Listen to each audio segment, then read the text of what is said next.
So 20 years goes by, and Paul's sick at Yale.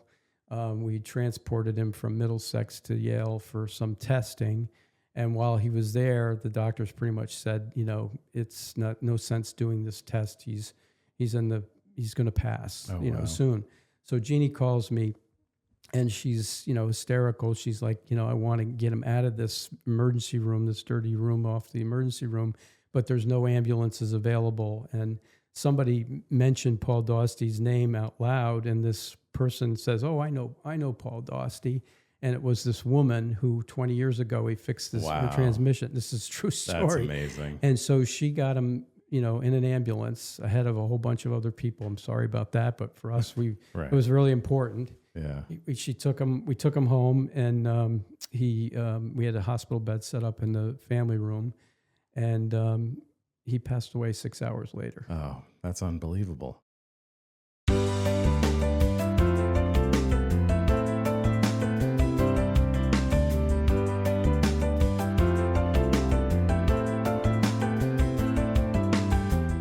Hello, everyone, and welcome to Sounds of Health. I'm your host, Dave MacNiven, and today I'm excited to welcome our guest, Steve Terreri, the Vice President and Executive Director of the Paul Dostie KARE Foundation. If you're here for Steve, please be sure to like and subscribe to Sounds of Health, where every week we uncover inspiring stories, highlight incredible people like Steve, and share valuable resources. I had a brain freeze there for a second. That was funny. I'm going to have a couple. Yeah. Sure. That's the first time I've done that in the opening. That's great. And you all know we share valuable resources that help you to boost your physical, emotional, and financial well-being. Steve, welcome to Sounds of Health. Thank you so much for having me represent our foundation. I appreciate it very much. We're excited to hear all about you and the foundation and the incredible work that you're doing. And I apologize for my little hiccup. This is our second podcast today, so that's okay. This is exciting. I'm really excited to kind of learn more about the foundation and the work that you're doing. But first, we like to kind of get to know our guests, and so I would love to just hear about your background, where you're from, and what was the path that led you to what you're doing today. I know you're doing more than one thing, so we can get into all of that. Yeah, I've been in the pharmaceutical industry for 43 years. And sales leadership for most of my life. But most important is I'm a father of 4, grandfather of 6, soon to be a couple more added to the mix. Lived in Guilford for, I guess, 3 decades or so. Graduated from Guilford High School, married a Guilford girl. And that's great. That's how the whole thing's kind of started, because her sister, Jeannie, was married to Paul, and we had this wonderful family between all my wife's brothers and sisters, and just kind of how the whole connection to family came to be. Gotcha. Okay, so this is a family foundation for the most part. Yeah. Okay. Paul Dostie was my brother-in-law. I kind of think of him more of a brother than a brother-in-law. He passed away May 25th, it was 4 years ago, from a glioblastoma. And we formed this foundation shortly after he passed. And there's four board members, myself, his sister Linda, his brother Brian, and his wife Jeannie. The 4 of us have put this foundation together. That's incredible. I'm so sorry for your loss and for your family's loss. I know that can be very difficult. Yeah, it's terrible. We still miss him tremendously. But the foundation was really a way for us to heal, right? And also a way for us to pass on something to others. And, if I'm going into too much detail, I can... No, please. Paul was a tremendous mechanic. He was if you talk to mechanics on the shoreline, they'd say Paul Dostie was the premier transmission mechanic. He was tremendous. He also could have been a GQ model. He was a very good looking guy. Oh yeah, really good looking guy. Jealous of that, and also could have been a tight end for the New England Patriots. He had this great endurance, and we think he was suffering from this brain tumor for a lot longer than he finally kind of presented. Yeah. So we came up with the mantra, kindness always rewards everyone, really because of the way he acted as a person. He was so friendly and kind, and in his business, he would often help folks who were struggling to pay their bill. When I was helping him with the business, I used to say, stop giving it away. But there was this side of him that, he really wanted to help people. Yeah. And I can remember holidays, Jeannie would be looking for him and he'd be down at the shop in his suit, crawling under some guy's car because, he was trying to get to their Thanksgiving dinner and his car wasn't working. And, he just was that kind of guy. Yeah. He's just a really good guy. And, the other thing another story I can tell is, I think really kind of says it best for me. Probably 2 decades ago, he had a woman come into his shop, and I believe she had just finished her social work degree, and she had a blown transmission, and she had really no money, well, not much money to pay for it. So Paul told her, give me what you got, and we'll figure it out later. So 20 years goes by, and Paul's sick at Yale. We transported him from Middlesex to Yale for some testing. And while he was there, the doctors pretty much said, it's no sense doing this test. He's going to pass, wow. soon. So Jeannie calls me, and she's, hysterical. She's like, I want to get him out of this emergency room, this dirty room off the emergency room, but there's no ambulances available. And somebody mentioned Paul Dostie's name out loud, and this person says, "Oh, I know Paul Dostie." And it was this woman who 20 years ago he fixed her transmission. This is a true story. That's amazing. And so she got him, in an ambulance ahead of a whole bunch of other people. I'm sorry about that, but for us, Right. It was really important. Yeah. We took him home, and we had a hospital bed set up in the family room, and he passed away 6 hours later. Oh, that's unbelievable. So I mean, what that's an amazing story. Yeah, that's the kind of guy he was. I mean, he Yeah. was just a really nice, kind, guy. I never saw him angry. I don't think I ever saw him angry. Yeah. So, Now, how long was his illness? Did you know this was coming? yeah, he was diagnosed, I believe it was at the end of October 2019. Okay. And then he passed away May 25th, 2021. And so he lived about 19 months with the disease. And glioblastoma's median survival is around 17 to 19 months. So he kind of fit the statistics. But Right. like I said, we think he was suffering from it way before, having headaches, and he just was too tough to, Sure. to say anything and just kind of, work through it. Right. He was a workaholic. The guy worked, 23 hours a day. I mean, he was always. He owned his own shop? Yeah, he bought the transmission shop from his dad, Okay. who started it in 1958 or 59, and Paul bought the business from his dad. So he'd been working on transmissions since he could walk, and he was a pit mechanic for his dad, who raced stock cars. So he was just a bred, eat, sleep, drink, working in a Right, transmission shop. So he was really good at what he did. Yeah.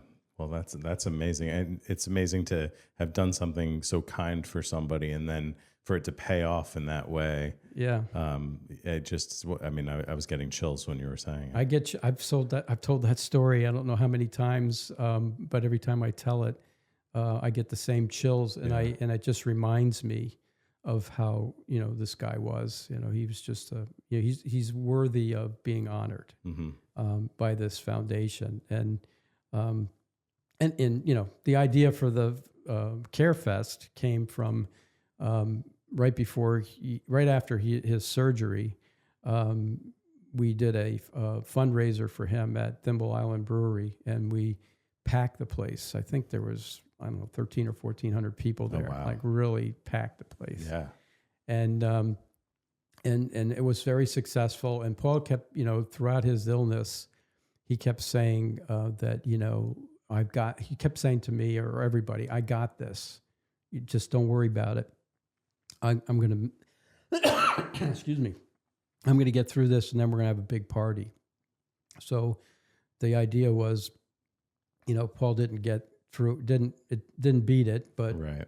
we're going to throw them a big party every year. So we do this every second Saturday in June. That's an amazing passed. tribute. Yeah. So the foundation was you and your family members putting this together? Yeah, Linda, myself, Jeannie, and Brian. And I know a lot of people, when they lose a loved one, especially someone who's so well regarded as Paul was, that's, you're going through the grieving process, but to actually take action and to do something like this is just really incredible. How long did it take before you guys put all of this into play? Well, let me think. He passed in 21, and I think we tried to have a CareFest earlier, but it was stymied because of COVID. So as soon as we could get past the COVID scare, we did our first event. And so like this year is our fourth event. Okay, so this is the fourth year. Yeah. Okay, so tell us about this event. So every year we on the second Saturday in June, it turns out. Yeah. We keep getting the same date every year. We hold this fest. We call it the CareFest. It's our primary funding event, and we have beer and wine, and this year margaritas, a big silent auction. And we have 5 bands, 4 local bands, and we do try to get some kind of a headliner. Last year we did a Springsteen tribute band. This year before that we did John Cafferty and the Beaver Brown Band. And then this year we decided to do a Jimmy Buffett tribute, and that came from Paul's wife Jeannie. She thought that would be a cool idea. Yeah. Second Saturday in June, we're getting into summer. Let's have a summer vibe, and we want the event to be fun and positive.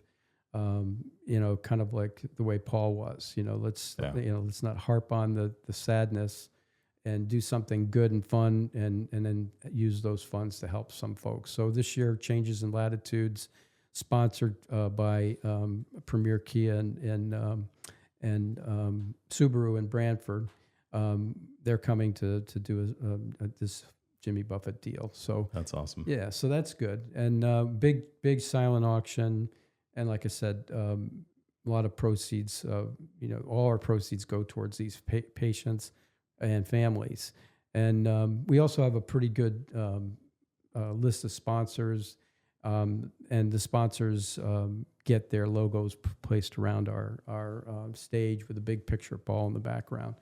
So we've been very, very blessed with the generosity of many folks in the small businesses around. Some of them were actually even competitors to Paul's, Jerry's Transmission in Guilford. And all these mechanics just respected him tremendously, and they've all come to be supporters of the foundation. That's fantastic. Yeah. And so the funds that you raise through the foundation, where does that money go? So our mission is to help families struggling financially due to either glioblastoma or this other disease called HCM. I'll talk about that in a second. Mm-hmm. And what we started out doing was, making small donations to families, like 500 or 1,000, and then we really kind of had an evolution, thinking that these families are going through something so profound that we wanted to make a material difference in their lives. So we changed that to giving a $5,000 grant every month to a family. And then last year, we were able to do 2 $5,000 grants to families. So that really kind of, I think, was stimulated by a situation that the Dana-Farber Cancer Institute kind of brought to our attention, where someone was really, really destitute, had 3 family members that were suffering from cancer, 2 kids with neuro malignancies, and they had no money. They were about to get thrown out of their apartment, and we were like, that's not $1,000 thing, that's a $5,000 thing. So I think that's kind of how it evolved, but that's what we're trying to do. And, our goal every year, coming up on June, is to have our bank account near zero. So we spend the money, on not just the patients, but the families, because glioblastoma is a deadly disease, and many of our recipients have passed, but their families are still there. So we're trying to help the families. So that's one part of what we do. The other part is that there's a disease called HCM, and it's hypertrophic cardiomyopathy, and it's a congenital heart problem that Paul's daughter Allie has. So we actually support some families that are going through HCM related financial difficulties. This is a picture of I don't know if you can see that, but there's two really interesting pictures here. The one I'm pointing my finger to is Allie after having her last open heart procedure.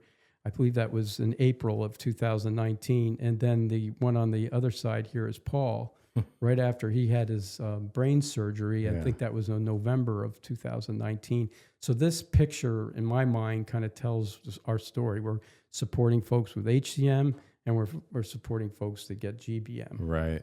Is that both of them behind each other? Is Yeah, that how it's flipped? So that's what's so cool about it. I love that picture. Yeah, Paul's standing behind Allie, and then in this picture, that's great. Allie's standing behind Paul. I love it. I love that picture. Yeah, it's really nice. Yeah, it's a great. It tells the story, I think. Yeah, for sure.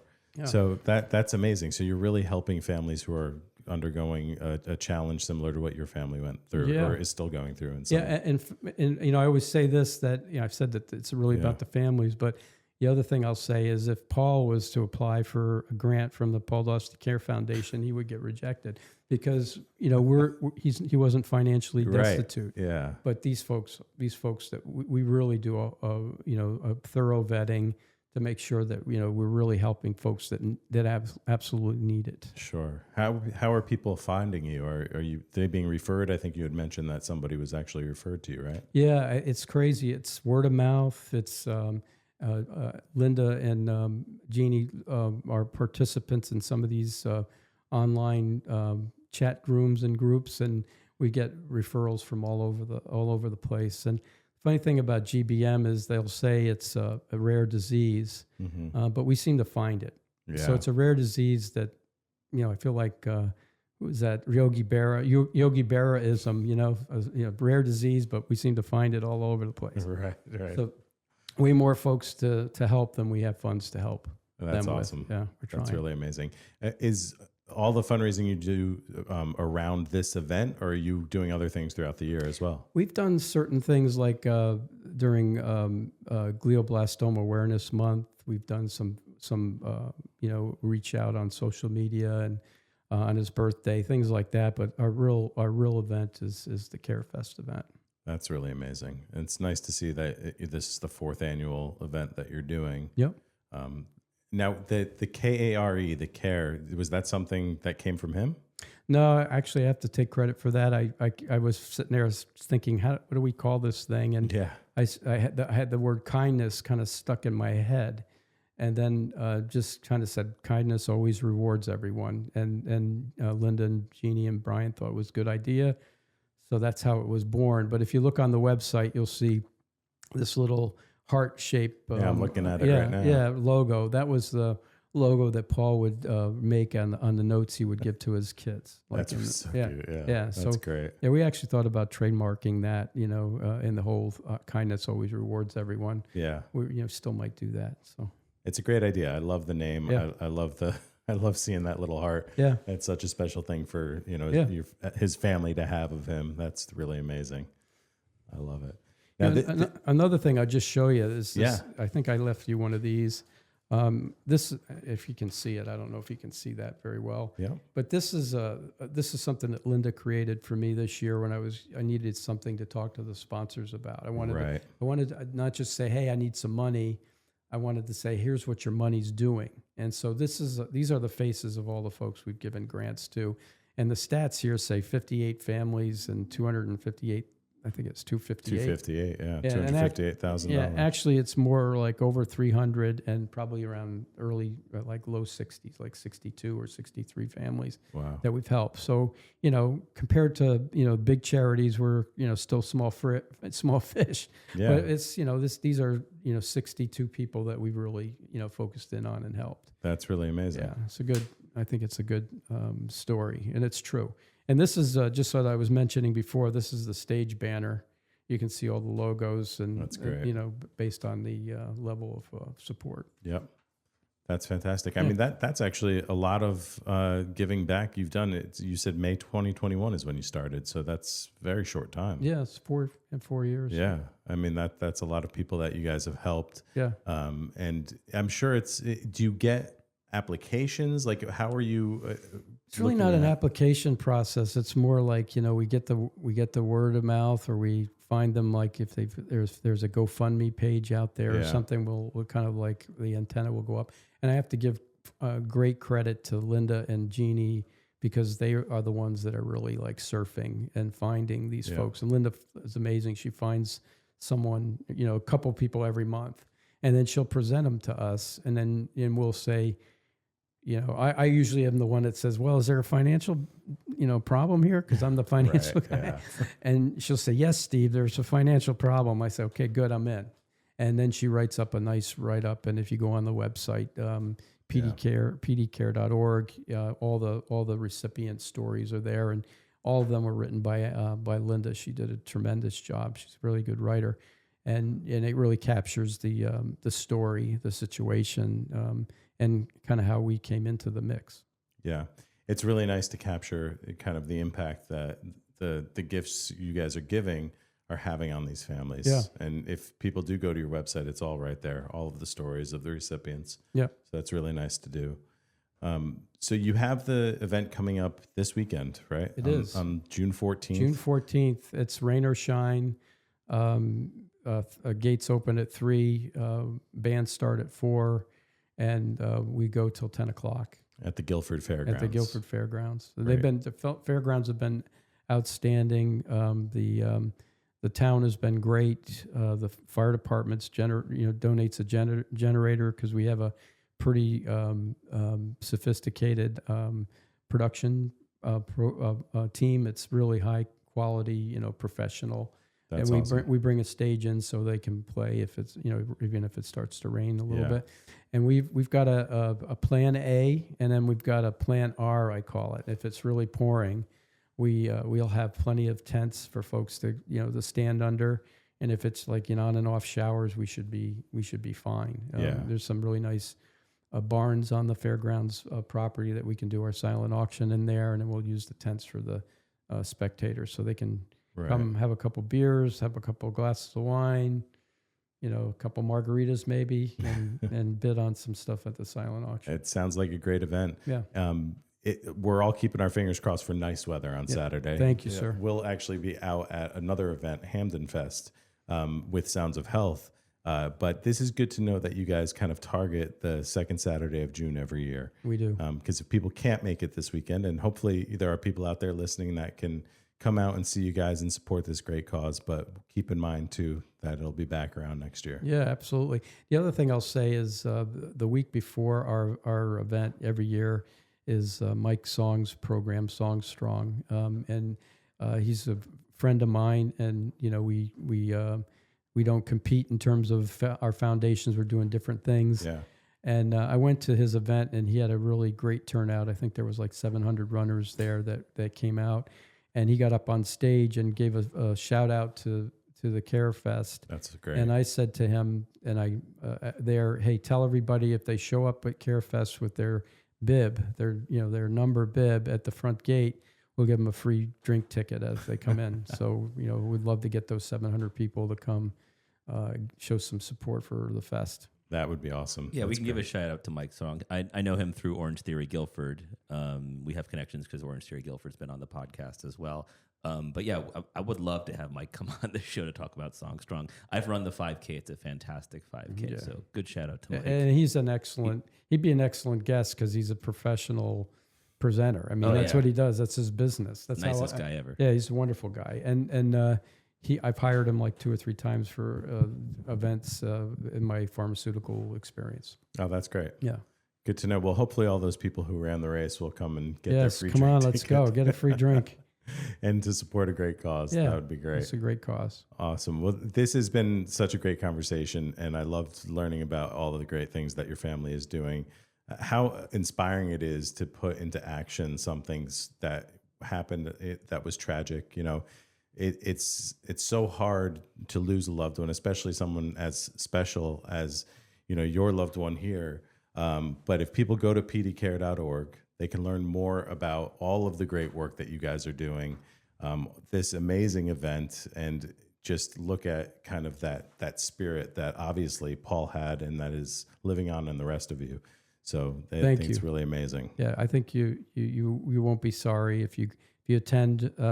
It'll be fun, and if you think about what we're doing, it'll be even more rewarding. It's a good cause. Yeah, good all around. Yes. That's amazing. So, Steve, before I let you go, we always ask our guests to leave our audience with a health hack. So this is something that you practice in your own life. Okay. So something you do on a daily, monthly, weekly basis that just helps you to stay healthy, either emotionally, physically, or financially. Okay. I think what I'll say is I've been a CrossFitter for, 15 years. Oh, wow. So I CrossFit probably 4 to 6 times a week.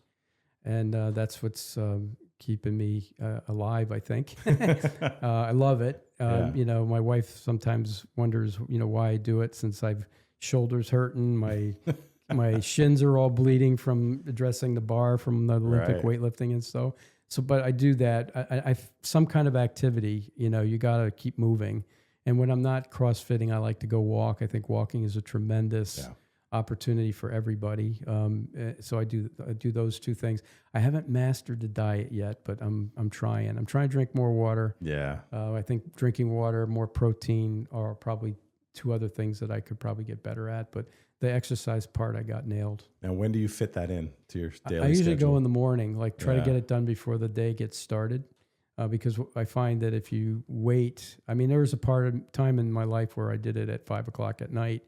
But, sometimes when you're busy with work or you come home and you're tired, it's harder to get your butt to the gym. But if you get up in the morning and before you have that second cup of coffee, you're at the gym. Right. I think it's easier to do that way. And there was a time when I actually competed. I in the CrossFit Games, the open event. Oh, that's awesome. Yeah, which I think I was 340 in the world for over 60. That's great. So fantastic. Well, that's a good one to do. Yeah, that's a great tip for everybody. Yeah. I highly recommend it. Great. Well, Steve, again, thank you so much for taking the time to be here with us today and to tell us all about the foundation and the great work that you're doing. This is a wonderful experience, and it didn't even hurt. It didn't hurt? Didn't hurt. Perfect. Didn't hurt. Jay, I think we're doing something right. You did a good job. You did a good job. Awesome. Well, we will definitely be sure to check back in with you, too, as you continue all of this. So, we'll promote this event and the pdcare.org website. So please, this is the official poster for the event. So all the details are on there, but it's on the website too. So appreciate your listening to me. Absolutely. And we'll all be pulling for some nice sunshine. There you go, Paul. You hear that? Pull the string. Come on, Paul. Let's go. Come on. All right. Well, thank you again. Thank you for your help. And thank all of you for listening to Sounds of Health. That's a wrap on another episode, brought to you by Nutmeg Insurance Advisors and recorded at the offices of Nutmeg Advisory Group. Sounds of Health is produced by Jason Carubia with music by Rob Hames. And as always, I'm your host, Dave MacNiven. Every week, we bring you stories that inspire, empower, and help you to upgrade your health and life. If you enjoy the show, please be sure to like, share, subscribe, even leave us a review. We love hearing from all of our listeners, and we hope that you will continue listening and being an important member of our wellness community. Thank you so much. See you next time.